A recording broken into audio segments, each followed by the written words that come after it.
Beijing's 798 Art District was known for its color, noise, and rebellion. But on the freezing night of January 2017, it felt abandoned, even by life itself. A lone security guard, finishing his last round, noticed a gallery blinking faintly, its lights flickering like something struggling to stay alive.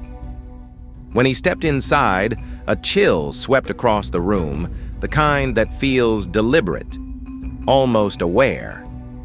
On the floor lay a young woman, her body arranged with meticulous, unnatural care. Candles encircled her, forming a perfect geometric pattern that looked more like a ritual than art. Her eyes were frozen wide, fixed on a towering painting, as if her final scream had been trapped inside its colors. Above her, smeared in thick red strokes, were the words, "Art imitates life. Life imitates death." This wasn't a gallery.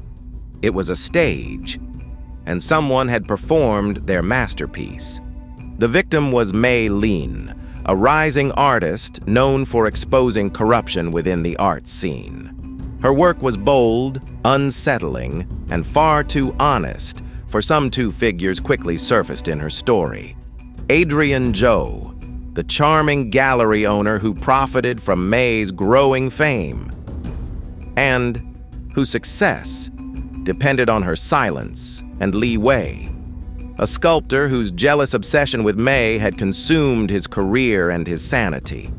Both had motives, both hid darkness behind polite smiles, but only one understood Mei's art deeply enough to twist it into murder. January 12, 2017. CCTV captured Mei entering the gallery at 8:47 p.m., calm, unaware she was walking into her final creation. Inside, the gallery felt abandoned. Plastic sheets hung from the ceiling like pale, motionless ghosts. Unfinished installations stood in silence, watching. At 9 p.m., a message left Mei's phone. "Adrian, I found something.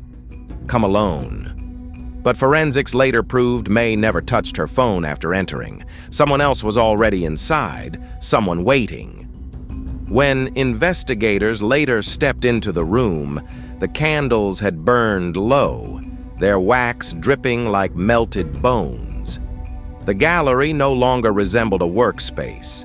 It resembled a ritual stage designed for death. Detectives immediately sensed something off. The gallery felt too clean, too controlled, like someone had rehearsed the scene long before the murder. The red writing on the wall wasn't normal paint. It was a rare pigment, traced to a supplier who had recently sold it to Li Wei. But the sculptor was miles away, recorded on security cameras at the time of Mei's death.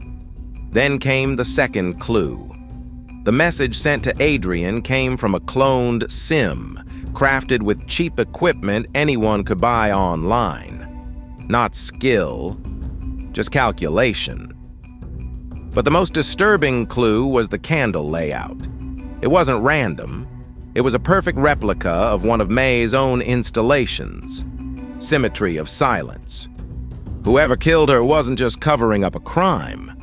They were recreating her art, using her body as the centerpiece.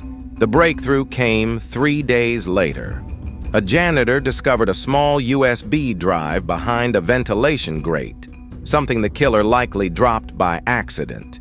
Inside was a backup security feed the killer failed to erase completely. At 9:12 p.m., the footage showed Adrian entering the gallery through a private door only he had access to. The video captured a confrontation, Mei pointing at a folder, accusing him of stealing and selling her unreleased works. The argument escalated. Mei tried to walk away. Adrian grabbed her. She slipped, fell, and struck her head against a metal stand. She was still breathing, faint, but alive. But instead of helping her, Adrian froze. Then his face changed, calm, empty, almost peaceful. He began arranging her body, moving with the cold precision of someone creating a sculpture he had been planning for years. He painted the message, set the candles, copied her artwork perfectly, and walked away, leaving her final breath to fade alone in the dark.